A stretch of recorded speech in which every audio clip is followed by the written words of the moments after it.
साथियों, हमारे राष्ट्र की एक गौरवमयी आध्यात्मिक और सांस्कृतिक परंपरा रही है। आइए उस परंपरा का निर्वाह करते हुए हम किसी भी कार्यक्रम को आगाज करने के पहले अपने आराध्य का पुण्य स्मरण करते हैं, भक्ति स्मरण करते हैं। तो कवि सम्मेलन की जो परिपाटी रही है उसको निभाते हुए हम मां सरस्वती की वंदना के साथ आज के इस कवि सम्मेलन को प्रारंभ करेंगे कि आइए काम कुछ विशेष करते हैं, गौरवमयी सांस्कृतिक परिवेश करते हैं और मां वीणा पाड़ी की अर्चना कर कार्यक्रम का श्री गणेश करते हैं, कार्यक्रम का श्री गणेश करते हैं। इन पंक्तियों के साथ में मैडम, हे माइक के लाल, कहां को भवन में जाकर छुपे हो? हे कवियों के कुल देवता, इतना बढ़िया साउंड सिस्टम लगाया है इसने। देवी सर्वभूतेषु विद्या रूपेण संस्थिता, नमस्तस्यै नमस्तस्यै नमस्तस्यै नमो नमः। बोलिए शैलपुत्री ब्रह्मचारिणी चंद्रघंटिका कुष्मांडा स्कंदा कात्यायनी महागौरी कालरात्रि सिद्धिदात्री की। राष्ट्र कवि मैथिली शरण गुप्त जी ने कहा था कि अंधकार है वहां जहां आदित्य नहीं है और मुर्दा है वह देश जहां साहित्य नहीं है। साहित्य समाज को दशा और दिशा देकर, अग्रसर करके, मशाल देकर मसाल के रूप में पथ प्रशस्त करने वाली ऐसी चीज है जिससे समाज को अपनी भूमिका निभाने में सहायता मिलती है। तो निश्चय ही साहित्यकार और साहित्य परिश्रम के बाद अपनी रचनाएं लिखते हैं, अपनी कविताएं लिखते हैं। कि किसी ने कहा है कि वे लोहे को काट रहे, कि जिंदगी की असली लड़ाई अभी बाकी है, मेरे इरादों का इम्तिहान अभी बाकी है और अभी तो नापी है सिर्फ मुट्ठी भर जमी हमने, सारा का सारा आसमान अभी बाकी है, आसमान अभी बाकी है। स्वागत कीजिए आदरणीय राजेंद्र नील जी। अभी एक राज्य में अकाल पड़ गया नवीन जी। जब अकाल पड़ गया तो लोग त्राही त्राही मचाकर भगवान को याद करने लगे कि अकाल पड़ गया, सूखा पड़ गया, बारिश नहीं हुई, क्या करें? तो वहां के किसी गुणी व्यक्ति ने उनको सजेशन दिया, सुझाव दिया कि आप एक ऐसा टोटका करो कि किसी सर्वगुण संपन्न व्यक्ति को बुलाओ और उसके साथ में पूरे लोग मिलकर खेत में यदि हल चलाएं तो बारिश हो सकती है। लोगों का ध्यान आधुनिक युग के मिनिस्टर की ओर गया, उनको मनाए, मिनिस्टर जी सज धज के आए, लोगों के कांधे में हाथ रख करके खेत की ओर गए और हल चलाए। और जैसे ही मिनिस्टर जी ने हल चलाया, आकाश से एक सिरे से मेघ उमड़े। व्यंग पे ध्यान चाहूंगा साहब कि आकाश में एक सिरे से मेघ उमड़े, सिर पे आके मंडराए, लेकिन बरसे नहीं। थोड़ी देर बाद आसमान में विलीन हो गए। जनता ने आर्त स्वर में कहा, हे प्रभु, हे इंद्रदेव, हमने तो पूजन अर्चना की थी, आपने बताया था, ज्योतिषी ने जो टोटका बताया था कि किसी सर्व गुण संपन्न व्यक्ति को बुलाना जिसके शरीर का कोई भी अंग खंडित ना हो, जिसके शरीर का कोई भी अंग खंडित ना हो, उसको लाना, उसके द्वारा हल चलवाना। हमने नेताजी को बुलाया, इनसे हल चलवाया, आप बरस क्यों नहीं रहे हो? ऊपर से आकाशवाणी हुई कि आपने जिस सर्व अवगुण संपन्न व्यक्ति को पूजा के लिए चुना है उसकी वाणी खंडित है, वो वचन देकर मुकर जाता है, वो वचन देकर मुकर जाता है। नारी शक्ति, नारी तो शक्ति है, पुरुष तो सहन शक्ति है। नारी शक्ति पुंज है, पुरुष तो लुंज पुंज है। तो निश्चय ही कविता लिखना सहज नहीं है, कविता लिखना सहज नहीं है। पूछो इन फनकारों से, वे लोहे को काट रहे हैं कागज की तलवारों से। और मन अनुरागी तन बैरागी, कदम कदम दुश्वारी है। कविता लिखना सहज नहीं है, बहुत बड़ी फनकारी है, बहुत बड़ी फनकारी है। तो ये जो फनकार हैं, ये जो कलाकार हैं, जिन्होंने अपना पूरी साधना रत होकर अपनी कि हर पल खुशियों की खबर दे आपको, शोहरत झोली भर भर दे आपको, और मैं तो कुछ देने के काबिल ही नहीं, मेरा खुदा लंबी उम्र दे आपको, मेरा खुदा लंबी उम्र दे आपको। एक दिन में इनके घर गया, चड्डी पहने और टाई लगाए घर में बैठे थे। मैंने कहा यार तुम इतने विख्यात कवि हो, ये कोई तरीका है, ये कोई नैतिकता है? इतने बड़े कवि होकर घर में चड्डी पहने और टाई लगाए बैठे हो, ये कोई तरीका है?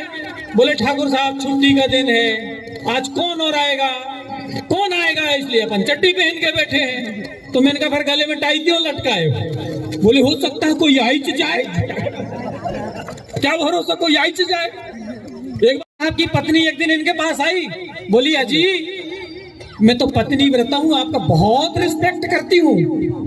अच्छा कितना रिस्पेक्ट करती हो? अजी मैं आपका इतना रिस्पेक्ट करती हूँ, यदि आप सोफा में बैठोगे तो मैं चेयर में बैठूंगी। अच्छा, और यदि मैं चेयर में बैठूं तो? आप चेयर में बैठोगे तो मैं स्टूल में बैठूंगी। क्या बात? अच्छा, और यदि मैं स्टूल में बैठूं तो? जी आपके चरणों में मेरी जगह, आप स्टूल में बैठोगे तो मैं जमीन में बैठ जाऊंगी। अरे भगवान, और यदि मैं जमीन में बैठ जाऊं तो वो बोली मैं गड्ढा खोद के गड्ढा में बैठ जाऊंगी। तो नील जी बोले और यदि मैं गड्ढा में बैठ जाऊं तो वो बोली मैं ऊपर से माटी पूर दूंगी। बहुत अच्छे, बहुत बढ़िया। मेरे पीछे दो कवि विराजमान हैं। एक कवि तो ऐसे हैं कि भाई साहब आप उनकी फोटो कितनों खींच के परेशान हो, कलर कैमरा में भी उनकी फोटो ब्लैक एंड व्हाइट ही आएगी। वो तो आज शनिवार है, वो तो हमने सूचना लगा दिया, वरना लोग शनिदेव समझ के कई लोग तेल लेके यहाँ चढ़ाने जाते हैं। वो तो हमने उनको इसलिए रखा है कि कार्यक्रम को नजर ना लगे, एक प्रकार से नजर ना लगे, उसका एक टीका हम लेके आए हैं जिसका नाम है प्रमोद गोल्हानी। और प्रमोद गोल्हानी रहने वाले कहानी के हैं। कहानी शहर में एक दिन भाभी जी का हाथ पकड़े घूम रहे थे। मैंने कहा यार 10-15 साल शादी के हो गए होंगे, भाभी जी से अभी भी इतनी मोहब्बत कि सरेआम सार्वजनिक रूप से मार्केट में भाभी जी का हाथ पकड़े घूम रहे हो, इतनी मोहब्बत? बोले ठाकुर साहब मोहब्बत गई तेल लेने, मैं तो इसका हाथ इसलिए पकड़ा हूं कहीं ये साड़ी की दुकान में न घुस जाए। एक बूढ़ी अम्मा का बेटा रात को सोता था तो खर्राटे भरता था और नींद में बड़बड़ाता था, नींद में बोलता था आगे बढ़ो आगे बढ़ो। वैसे मैं आपको बता दूं कि दुनिया में दो ही किस्म के लोग हैं जो चाहते हैं कि आप आगे बढ़ो। एक तो आपके माता पिता चाहते हैं कि आप आगे बढ़ो, और दूसरा बस का कंडक्टर, आगे बढ़ो आगे बढ़ो आगे बढ़ो। इसके अलावा कोई नहीं चाहता कि आप। तो वो नींद में बड़बड़ाता था, वो ज्योतिषी के पास गई, बोले बाबा मेरा बेटा नींद में बड़बड़ाता है, बोलता है आगे बढ़ो आगे बढ़ो। तो ज्योतिषी ने कहा माते तू अपने बेटे के कुछ लक्षण तो बता कि जब वो नींद में बड़बड़ाता है तो करता क्या है? बोले कुछ नहीं करता, गहरी नींद में रहता है, पत्थर सरीखा पड़ा रहता है और बोलता है कि आगे बढ़ो आगे बढ़ो। बाबा जी ये भविष्य में क्या बनेगा? बाबा बोले माते ये खुद पड़ा रहता है, खुद सोया रहता है और दूसरों से आगे बढ़ने की अपेक्षा रखता है। ये भविष्य में किसी प्रजातंत्र का सफल नेता बनेगा। तो ये मत सोच कि तेरा बेटा बेवकूफ और एकदम नालायक है। अरे तू तो खुश हो, ये भविष्य का होने वाला। समझ आएगा हो देंगे तो जोरदार तालियां बजाएं। बहुत बढ़िया। कॉलेज में एग्जाम चल रहे थे, एक बच्चा एक दिन कुछ नहीं लिख रहा था। मैंने कहा कुछ लिखता क्यों नहीं? बोले सर कुछ नहीं बन रहा है।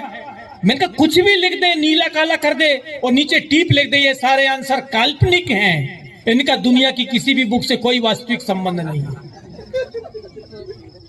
या फिर ऐसा कर कि गहरी सांस ले, आंखें बंद कर और जोर से बोल ये सब्जेक्ट बड़ा मजेदार है, इसको हम अगले साल फिर पढ़ेंगे। उसने आंखें बंद किया, गहरी सांस लिया और धीरे से बुदबुदाया कमीनो, फेल ही करना है तो एग्जाम काहे को ले रहे? जमाना बदल गया है साहब। एक समय था जब काक चेष्टा बको ध्यानम स्वान निद्रस्त थे, अल्पहारी गृह त्यागी विद्यार्थी ती पंचलक्षणम। आजकल फिल्म चेष्टा इश्क ध्यानम घोर निद्रस्त थयोचा मुर्गाहारी बोतलधारी विद्यार्थी ती पंचलक्षण। ये हाल हो गए। पहले गुरुर ब्रह्मा गुरुर विष्णु की बात थी, आजकल गुरु टीवी, गुरु सीडी, गुरुर देवो कंप्यूटर, गुरु साक्षात मोबाइलम तस्मै श्री रिमोट आए नमः।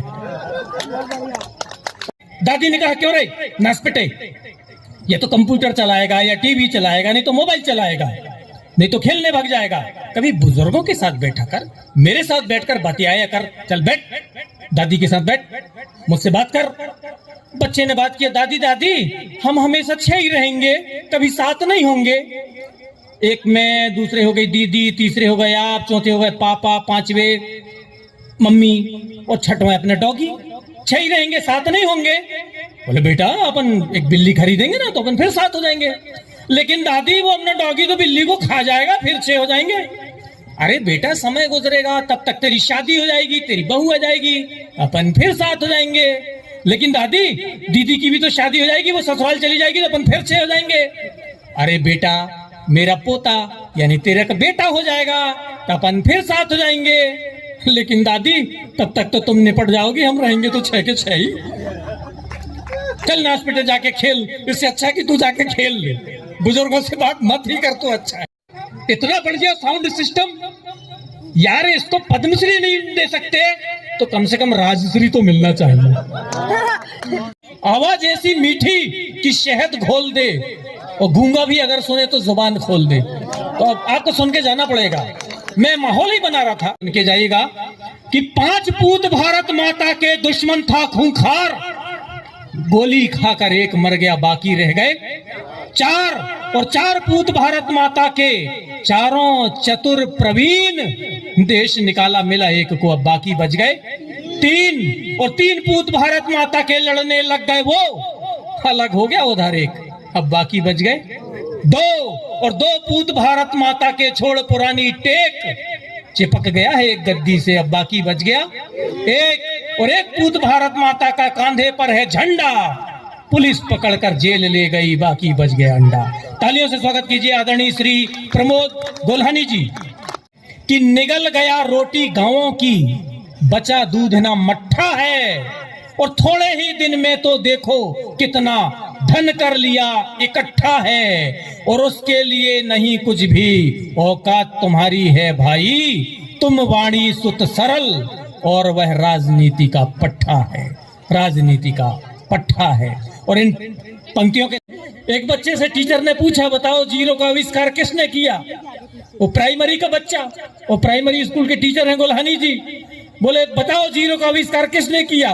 वो बोला आलिया भट्ट। गोल्हानी जी बड़े नाराज हुए, लेकिन साथी बच्चा उसका दोस्त था, बोले नहीं सर वो सही बोल रहा है, वो तोतला है, वो कह रहा है आर्यभट्ट। गोल्हानी जी ने बोला चलो न्यूटन के 3 नियम बताओ, न्यूटन के 3 नियम पढ़कर सुनाओ, बोलकर सुनाओ। बोला सर मुझे याद नहीं है। बोले जितना याद है उतना ही सुनाओ। बोले सर आखिरी का बस याद है। बोले खड़े हो बताओ आखिरी का सुनाओ। बोले यही न्यूटन का नियम कहलाता है। तो बच्चे गोल्हानी जी ने बच्चे से पूछा, बड़े खड़े हो, दूसरे स्टूडेंट को खड़ा किया, बोले बताओ सॉलिड, लिक्विड और गैस, ठोस, द्रव और गैस, इसका उदाहरण दो। बच्चा बोला दाल दाल दाल। बोले ये क्या है? बोले सर जी मेरे पिताजी किराना दुकान से दाल खरीद के लाते हैं, तब वो ठोस रहती है, और मम्मी जब किचन में उसको कुकर में पकाती है तो वो लिक्विड हो जाती है, और जो उस दाल को जब हमारे दादाजी खाते हैं तो हो जाता है। कि फुटपाथ पर पड़ा था वह कौन था बेचारा, भूखा था कई दिनों से परलोक जा सिधारा, और कुर्ता हटा के देखा तो पेट पर लिखा था सारे जहां से अच्छा हिंदुस्तान हमारा। कभी समाज में जो विद्रूपताएं, विसंगतियां, विडंबनाएं, अराजकताएं, अव्यवस्थाएं, भ्रष्टाचार, प्रशासनिक अव्यवस्था, राजनीतिक विसंगतियां देखता है, उनके खिलाफ कलम चलाता है, तब नील जैसी आवाज में पंक्तियां उभरती हैं, जिन्होंने मजहब की बात की, हिंदू मुस्लिम की बात की, मंदिर मस्जिद की बात की। मस्जिद बनाइए, शौक से मंदिर बनाइए, पर पहले बेघरों के लिए घर बनाइए, पर पहले बेघरों के लिए घर बनाइए और खिलते रहें यहाँ पे हर एक संस्कृति के फूल। इस देश को मिलकर इतना सुंदर बनाइए, इस देश को मिलकर इतना सुंदर बनाइए। और बुजुर्गों का तहे दिल से जो हरदम ध्यान रखते हैं, माँ बाप की बात, बुजुर्ग की बात कर गए गुल्हानी जी, कि बुजुर्गों का तहे दिल से जो हरदम ध्यान रखते हैं, उन्हीं के सर पे आके हाथ खुद भगवान रखते हैं। और मोहब्बत, फूल, खुशियां और दुआएं पोटली भर के हम अपने साथ यारों बस यही सामान रखते हैं। मुनव्वर राणा साहब कि नए कमरों में अब चीजें पुरानी कौन रखता है, परिंदों के लिए शहरों में पानी कौन रखता है, और हम ही ने थाम रखा है गिरती हुई दीवारों को, वरना सलीके से बुजुर्गों की निशानी कौन रखता है। और बुजुर्गों का तहे दिल से जो हरदम ध्यान रखते हैं, माँ बाप की बात, बुजुर्ग की बात कर गए गुल्हानी जी, कि बुजुर्गों का तहे दिल से जो हरदम ध्यान रखते हैं, उन्हीं के सर पे आके हाथ खुद भगवान रखते हैं। और मोहब्बत, फूल, खुशियां और दुआएं पोटली भर के हम अपने साथ यारों बस यही सामान रखते हैं। गांव में एक बूढ़ी अम्मा के घर में एक बिल्ली ने 2 बच्चे दिए, और पैदा होते ही साथ वो बिल्ली के दोनों बच्चे मनुष्य की बोली बोलते थे। अखबार में छपा, टीवी में आया, सोशल मीडिया में छा गया ये समाचार कि बिल्ली के बच्चे मनुष्य की बोली बोल रहे हैं। कई लोग देखने सुनने आने लगे। बिल्ली के बच्चों के मुंह से केवल 2 शब्द निकलते थे, फला जीतेगी, फला जीतेगी। धीरे धीरे ये खबर गांव, जिला और प्रदेश में फैल गई। जब उनके मुंह से फला जीतेगी ये बात छपने लगी, तो फला पार्टी के प्रतिनिधि मंडल गांव में बिल्ली के बच्चे को देखने को आए। गांव में पहुंचकर बूढ़ी अम्मा से रिक्वेस्ट किया, अम्मा हमें वो बिल्ली के बच्चे दिखाओ। अम्मा ने झोपड़ी से निकालकर वो दोनों बच्चे आंगन में रख दिए। वो दोनों बच्चे बोलने लगे, अमुक जीतेगी, अमुक जीतेगी। फला पार्टी के प्रतिनिधि मंडल ने कहा, अचरज की बात है कि मनुष्य की बोली बोलते हैं, यहाँ तक तो ठीक है, लेकिन हमने जैसा कि देखा पढ़ा सुना था, इनके मुंह से निकलता था फला जीतेगी, पर अम्मा ये बच्चे तो बोल रहे हैं अमुक जीतेगी। पहले बोलते थे फला जीतेगी, अब क्यों बोलने लगे कि अमुक जीतेगी? अम्मा इन बच्चों की भाषा और शैली क्यों बदल गई? तो अम्मा हाथ जोड़कर बोली, बेटा तब इनकी आंखें बंद थी, अब इनकी आंखें खुल गई। शुक्रिया। बहुत उन्हें देखिए, पुलिस विभाग में भर्ती हो रही थी। नियम था कि 1600 मीटर की दूरी जो निर्धारित समय में पूर्ण करेगा उसका सिलेक्शन किया जाएगा। कई लोग दौड़े, कई युवक दौड़े। इतने में एक युवक आया जिसके हाथ में एक रिकमेंड लेटर था, अनुशंसा पत्र। तो अधिकारियों ने देखा, यार ये तो मंत्री जी का साला है, तो उसने 1600 मीटर की दूरी 5.5 मिनट में पूरी की थी। लेकिन जैसे ही जाने की यार मंत्री जी का साला है, तो सब इंस्पेक्टर ने उसको 5.5 को घटा के लिख दिया 5 मिनट। धीरे धीरे वो फाइल बढ़ते बढ़ते इंस्पेक्टर, डीएसपी, एसपी, डीआईजी से होते हुए आईजी के पास तक पहुंच गई। और टाइम घटते घटते आईजी के पास जब फाइल पहुंची तो उसमें लिखा था 1.5 मिनट। आईजी ने जैसे ही फाइल देखा तो कुर्सी से आश्चर्य से उछल गए, बोले ये कौन बंदा है जिसने 1600 मीटर की दूरी 1.5 मिनट में पूरी कर लिया? उनका प्राइवेट असिस्टेंट बोला, सर ये मंत्री जी का साला है। बोले वो सब तो ठीक है सालो, लेकिन वर्ल्ड रिकॉर्ड का तो ध्यान रखते। किंग कहीं से भी निकलता है। अभी एक बार स्कूल में फोटो सेशन होना था, फोटो ग्रुपिंग। तो हेड मास्टर ने अपने शहर के फोटोग्राफर को बुलवाया। बोले भाई साहब हमें अपने बच्चों की फोटो ग्रुपिंग करवाना है, प्रत्येक फोटो के हिसाब से कितना पैसा लोगे? फोटोग्राफर बोले सर प्रति फोटो 20-20 रुपए लेंगे। बोले देखो यार, स्टाफ और स्टूडेंट मिला के 450 लोग हैं, थोक में आपकी फोटो खरीदेंगे, हिसाब से लगाओ, हम 10 रुपए देंगे। फोटोग्राफर मान गए, बोले ठीक है सर 10 के हिसाब से दे देना। देंगे 10 हिसाब से, लेकिन बिल तुम 15 के हिसाब से देना। बोले जी सर। जाओ बोले कल आना कैमरा लेके। चला गया। हेडमास्टर ने सभी क्लास टीचरों को बुलाया, मीटिंग बुलाया, बोले देखिए कल बच्चों को फोटो सेशन होना है, आप अपने अपनी क्लास में जाइए और सभी बच्चों से कहिए कि कल अपने अपने घरों से 30-30 रुपए लेकर आएंगे। छुट्टी के बाद सब बच्चे अपने अपने घर गए और बोले मम्मी कल फोटो सेशन होना है, हमारे सर ने सब बच्चों से 50-50 रुपए मांगा है।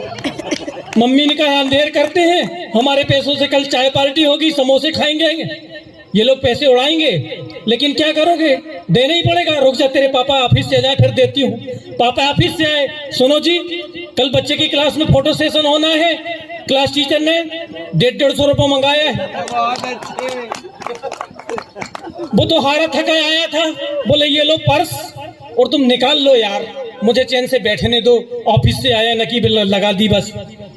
मैडम ने 200 की नोट निकाल ली और बोले ये जी मैंने तुम्हारे पर्स से 150 रुपए निकाल लिए।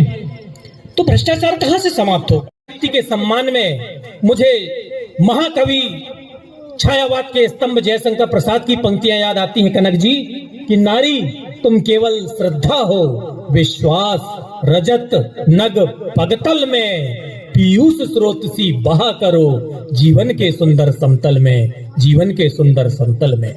पुरुष पहले भी आभारी था, पुरुष आज भी आभारी है, नारी पहले भी भारी थी, नारी आज भी भारी है। इस नारी को इन 4 पंक्तियों के सम्मान के साथ मैं यहाँ आवाज देना चाहूंगा कि कितने सांचे पास हैं उसके, सूरत गढ़ी एक से एक, कितने सांचे पास हैं उसके, सूरत गढ़ी एक से एक, कहीं लाज से भीगी पलकें, कहीं रौद्रता का परिवेश, नवलतिकासी चंद्र छटासी, स्वर्ण कलश अमृत घट एक, सेज अप्सरा या रण दुर्गा, नारी तेरे रूप अनेक, नारी तेरे रूप अनेक। तालियों का सम्मान दीजिए आदरणीय बालाघाट से कविता कनक जी, स्वागत है। कनक का अर्थ धतूरा भी होता है और कनक का अर्थ सोना भी होता है।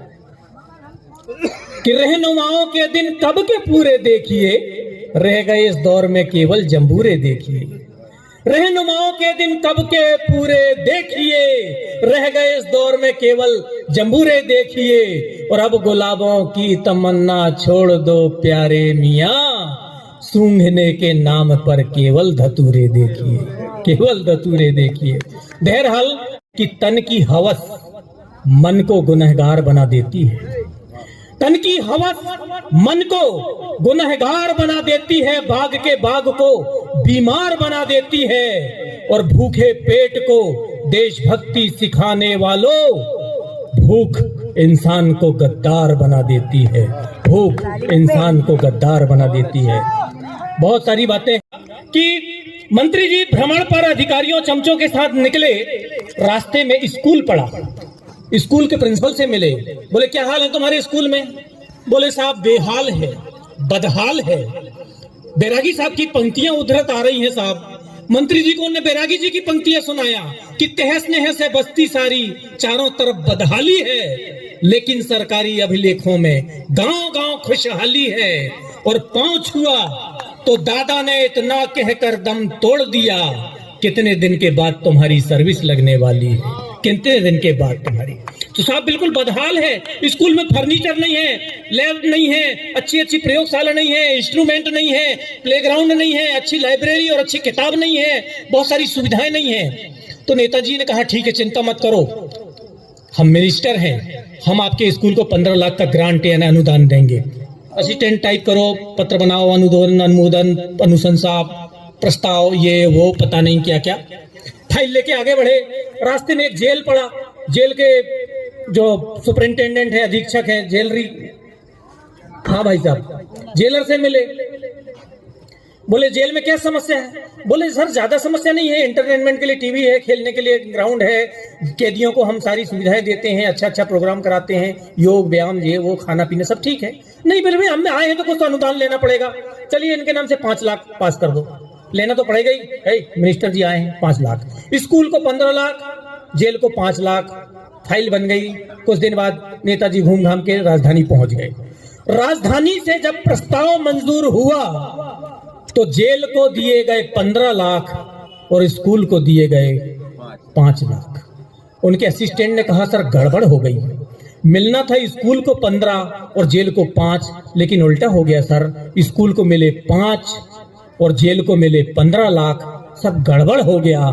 मंत्री ने कहा कुछ भी गड़बड़ नहीं हुआ, अरे भाई सब ठीक हुआ है। अरे अब अपन बड़े हो गए हैं, अब स्कूल न तुमको जाना है और न स्कूल मुझे जाना है, लेकिन जेल कल को तुम ही जा सकते हो, जेल कल को। तहस नहस से बस्ती सारी, चारों तरफ बदहाली है, लेकिन सरकारी अभिलेखों में गांव गांव खुशहाली है। और पांव छुआ तो दादा ने इतना कहकर दम तोड़ दिया, कितने दिन के बाद तुम्हारी सर्विस लगने वाली है, कितने दिन के बाद। कि भरो मत आह उनके नैन गीले हो नहीं सकते, और जो पत्थर दिल हैं वो हरगिज लचीले हो नहीं सकते। और माना कि तेरी बेटी सुंदर है, गुणों की खान भी, लेकिन बिना रुपयों के उसके हाथ पीले हो नहीं सकते, बिना रुपयों के उसके। ये विडंबना है, ये सच्चाई है। यार एक जन पूछ रहा था इनका नाम नील क्यों है, ये कोई नाम है नील? बोले बताइए, आपको बताना पड़ेगा, आपने बुलवाया है उनको। तो मैंने कहा यार अब बता ही देता हूं। तो ये राज जो है ना केवल नील को और मुझे मालूम है इनका नाम नील क्यों है। अब पूछा है भाई ने तो बताना ही पड़ेगा। हुआ ये कि ये जिस शहर में रहते हैं वहां एक खूबसूरत युवती नई नई आई, मार्केट में एक दिन इनको मिल गई और इनको राजेंद्र जी कह के बुलाई। इनको आश्चर्य हुआ कि सब लोग मेसराम जी बोलते हैं, अंकल बोलते हैं, भैया बोलते हैं, भाई साहब बोलते हैं, लेकिन ये राजेंद्र जी बोली है। बोले राजेंद्र जी कभी आइएगा ना हमारे घर, कॉफी पिलाएंगे, थोड़ी हमें आपसे सलाह मशविरे भी लेनी है, हमारी गैस की टंकी कहाँ से मिलेगी, हमारा ये कार्ड कहाँ से बनेगा, हम आप इस शहर में नए आए हैं, प्लीज चलिए ना, आज भी घर में कोई नहीं, चलिए ना। राजेंद्र जी उसके साथ हो लिए घर में, उस खूबसूरत युवती के घर में गए, राजेंद्र जी बैठ गए। बोले बैठिए मैं आपके लिए चाय कॉफी कुछ बनाती हूँ। थोड़ी देर में स्कूटर की आवाज सुनाई दी। युवती घबरा के बोली हे जी लगता है वो आ गए ऑफिस से, बहुत बड़े खतरनाक है, मुझे भी और तुम्हें भी गोली मार देंगे, तुम कहीं छुप जाओ। राजेंद्र जी छुपने की जगह देखने लगे, कहीं जगह ही नहीं। बोले यार कहाँ छुपू, तुम्हारी जगह घर में तो कोई जगह ही नहीं। बोले कहाँ छुपोगे, किराए का घर है, कोई अच्छी जगह नहीं। ऐसा करो वो हमारे ढेर सारे धुले हुए कपड़े रखे हैं उस कमरे में, आप वो प्रेस ले लो, प्लग फंसा लो और उन कपड़ों में प्रेस करने लगो, और ये मेरा नीला दुपट्टा है इसको ओढ़ लो। राजेंद्र जी नीला दुपट्टा ओढ़े, कपड़ों में प्रेस करते रहे। वो आया, स्कूटर बंद करके सोफा में बैठा। बोले यार आज मैच चल रहा है, क्रिकेट मैच देखने की इच्छा हुई तो ऑफिस से मैं लंच टाइम में यहाँ आ गया हूँ, थोड़ी देर 2-4 ओवर देखूंगा, तू कॉफी वॉफी पिला, मैं आधा घंटा बैठूंगा। राजेंद्र जी सुने, पसीना पसीना हो रहे थे। बोले अरे बाप रे, आधा घंटा बाद टरेगा ये। प्रेस करते रहे, एक कपड़ा दूसरा कपड़ा प्रेस करते रहे, नीला दुपट्टा ओढ़ के राजेंद्र जी प्रेस करते रहे। आधा 1 घंटे बाद क्रिकेट मैच देख के कॉफी पी के वो आदमी वापिस अपने ऑफिस लौटा, पूरे कपड़े में प्रेस करके पसीना पसीना तरबतर नीला दुपट्टा फेंक के राजेंद्र जी बाहर निकले। बाहर से इनके पड़ोसी, इनके मित्र वर्मा जी आ रहे थे। इनकी हालत देख के वर्मा जी समझ गए। बोले काहे नीले दुपट्टे वाले के यहाँ से आ रहे हो क्या? तो ये बोले आपको कैसे मालूम, आपको कैसे मालूम? यार फंस गया यार, मैं पूरे घंटे उन्हें प्रेस करवाई। बोले बरखुरदार, घंटे भर तुमने जिन कपड़ों में प्रेस किया है ना, कल मैं भी फंस गया था। जिन कपड़ों में तुमने प्रेस किया है, कल मैंने 3 घंटे वो कपड़े धोए थे नीला दुपट्टा ओढ़ के। तब से सब लोग इनको नील नील, भाई मालूम तो होना चाहिए कि राजेंद्र नील क्यों है। बहुत एक बार स्कूल में फोटो सेशन होना था, फोटो ग्रुपिंग, तो हेड मास्टर ने अपने शहर के फोटोग्राफर को बुलवाया। बोले भाई साहब हमें अपने बच्चों की फोटो ग्रुपिंग करवाना है, प्रत्येक फोटो के हिसाब से कितना पैसा लोगे? फोटोग्राफर बोला सर प्रति फोटो 20-20 रुपए लेंगे। बोले देखो यार, स्टाफ और स्टूडेंट मिला के 450 लोग हैं, थोक में आपकी फोटो खरीदेंगे, हिसाब से लगाओ, हम 10 रुपए देंगे। फोटोग्राफर मान गया। बोले ठीक है सर, 10 के हिसाब से दे देना। देंगे 10 हिसाब से, लेकिन बिल तुम 15 के हिसाब से देना। बोले जी सर। जाओ बोले कल आना, कैमरा लेके चला गया। हेडमास्टर ने सभी क्लास टीचरों को बुलाया, मीटिंग बुलाया, बोले देखिए कल बच्चों को फोटो सेशन होना है, आप अपने अपनी क्लास में जाइए और सभी बच्चों से कहिए कि कल अपने अपने घरों से 30-30 रुपए लेकर आएंगे। छुट्टी के बाद सब बच्चे अपने अपने घर गए और बोले मम्मी कल फोटो सेशन होना है, हमारे सर ने सब बच्चों से 50-50 रुपए मांगा है। मम्मी ने कहा अंधेर करते हैं, हमारे पैसों से कल चाय पार्टी होगी, समोसे खाएंगे, ये लोग पैसे उड़ाएंगे, लेकिन क्या करोगे, देना ही पड़ेगा। रुक जा, तेरे पापा ऑफिस से जाए फिर देती हूँ। पापा ऑफिस से आए, सुनो जी कल बच्चे की क्लास में फोटो सेशन होना है, क्लास टीचर ने 150-150 रुपये मंगाया है। वो तो हारा थका आया था, बोले ये लो पर्स और तुम निकाल लो यार, मुझे चैन से बैठने दो, ऑफिस से आया नकी लगा दी बस। मैडम ने 200 की नोट निकाल ली और बोले ये जी मैंने तुम्हारे पर्स से 150 रुपए निकाल लिए। तो भ्रष्टाचार कहां से समाप्त होगा, कहां से समाप्त होगा। एक मुझे खुद नीरज जी की पंक्तियां याद आती हैं कि तन की हवस मन को गुनहगार बना देती है, तन की हवस मन को गुनहगार बना देती है, बाग के बाग को बीमार बना देती है और भूखे पेट को देशभक्ति सिखाने वालों, भूख इंसान को गद्दार बना देती है, भूख इंसान को गद्दार बना देती है। बहुत सारी बातें हैं। हमारे साथ इकलौती मातृशक्ति का प्रतीक मैडम कविता कनक जी बैठी हैं। कनक का अर्थ धतूरा भी होता है और कनक का अर्थ सोना भी होता है कि रहनुमाओं के दिन कब के पूरे देखिए, रह गए इस दौर में केवल जंबूरे देखिए। रहनुमाओं के दिन कब के पूरे देखिए, रह गए इस दौर में केवल जंबूरे देखिए। और अब गुलाबों की तमन्ना छोड़ दो प्यारे मियां, सूंघने के नाम पर केवल धतूरे देखिए, केवल धतूरे देखिए। बहरहाल नारी शक्ति के सम्मान में मुझे महाकवि छायावाद के स्तंभ जयशंकर प्रसाद की पंक्तियां याद आती हैं कनक जी कि नारी तुम केवल श्रद्धा हो, विश्वास रजत नग पगतल में, पीयूष स्रोत सी बहा करो जीवन के सुंदर समतल में, जीवन के सुंदर समतल में। पुरुष पहले भी आभारी था, पुरुष आज भी आभारी है, नारी पहले भी भारी थी, नारी आज भी भारी है। इस नारी को इन 4 पंक्तियों के सम्मान के साथ मैं यहाँ आवाज देना चाहूंगा कि कितने सांचे पास हैं उसके, सूरत गढ़ी एक से एक, कितने सांचे पास हैं उसके, सूरत गढ़ी एक से एक।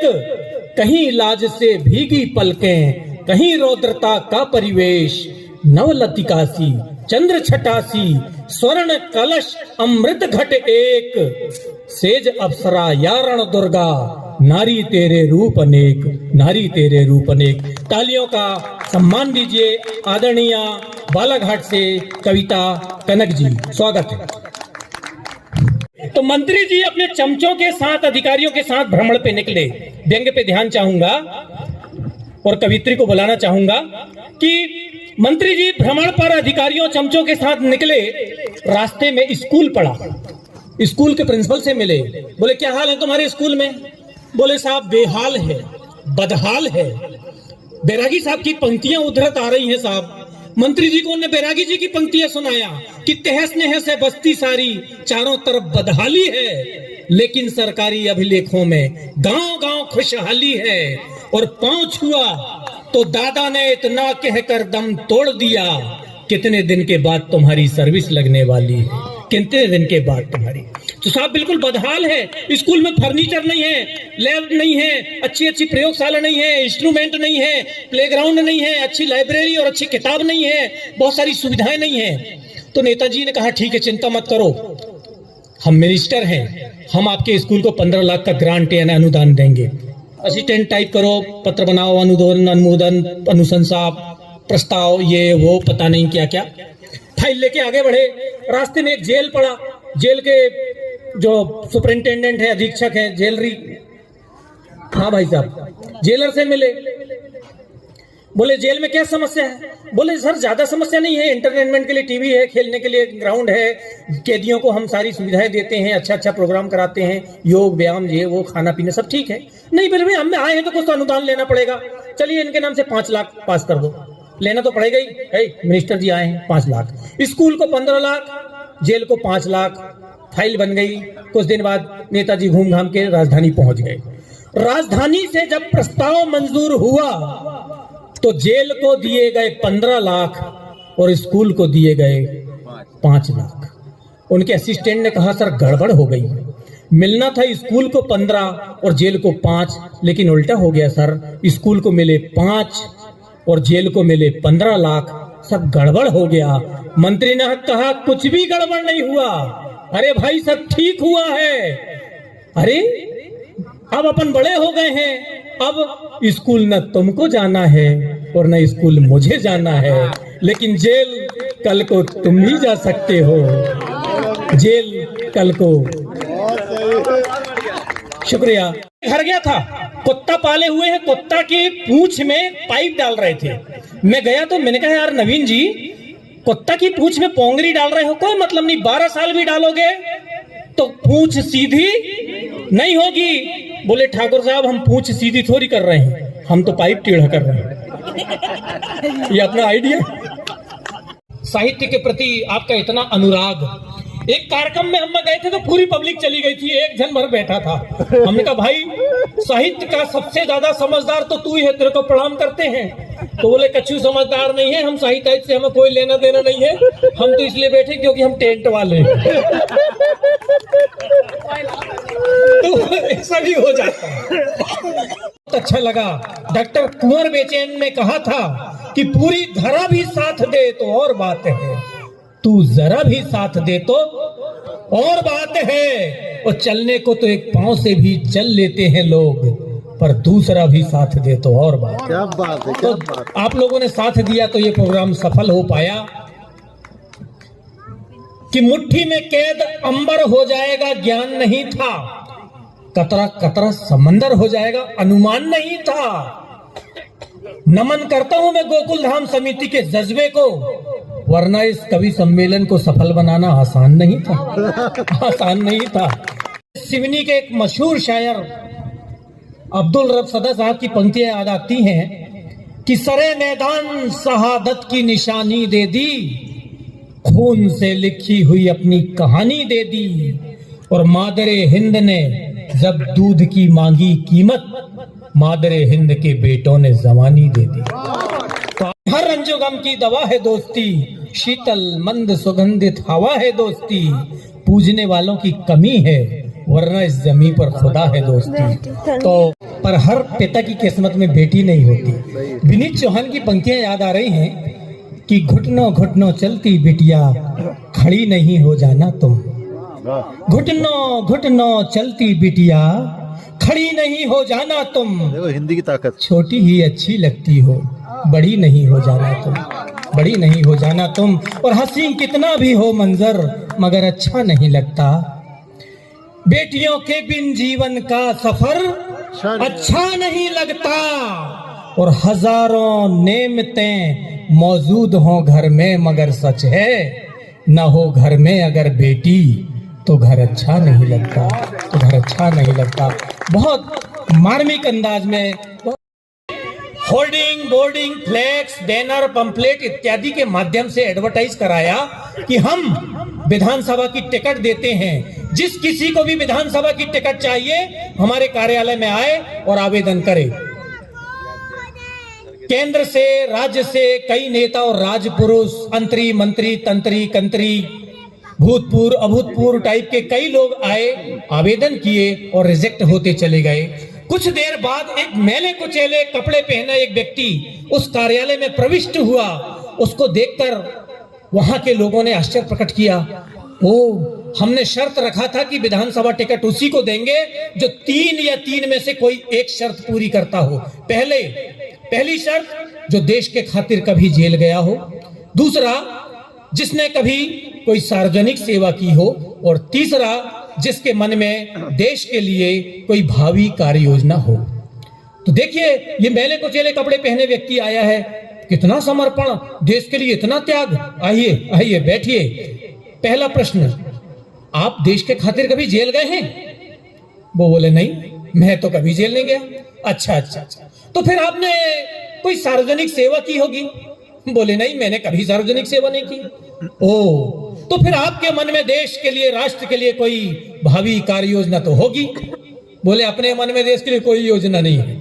तो फिर क्यों आए हो आप? जब तीनों शर्तें पूरी नहीं करते तो क्यों आए हो? भाई साहब, मैं तो ये बताने आया हूं कि आप विधानसभा टिकट दे रहे हैं, मैं तो ये बताने आया हूं यदि टिकट कम पड़े तो मुझसे मांग लेना, मैं बस का कंडक्टर हूं। न्यू मार्केट से विधानसभा की 10-10 रुपए में टिकट देता हूं। न्यू मार्केट से विधानसभा की 10-10 रुपए में टिकट देता हूं। शुक्रिया कि सितारों की लय से चरागों की लय तक कहीं दिन ढलेगा कहीं रात होगी। मुसाफिर हो तुम भी, मुसाफिर हैं हम भी, किसी मोड़ पर फिर मुलाकात होगी। तालियों के अनुगुण से स्वागत कीजिए आदरणीय श्री श्याम बैरागी जी का। हम आपसे आग्रह करते हैं कि वो मशहूर गाने की कुछ पंक्तियां यहाँ प्रस्तुत करें। कुछ लोग जो आपसे पहली दफा मिल रहे हैं उनको बड़ी प्रसन्नता हो रही है, आपको देखकर, सुनकर, पाकर, आपके सानिध्य को पाकर वो अभिभूत हैं। जोरदार स्वागत है श्री श्याम बैरागी जी।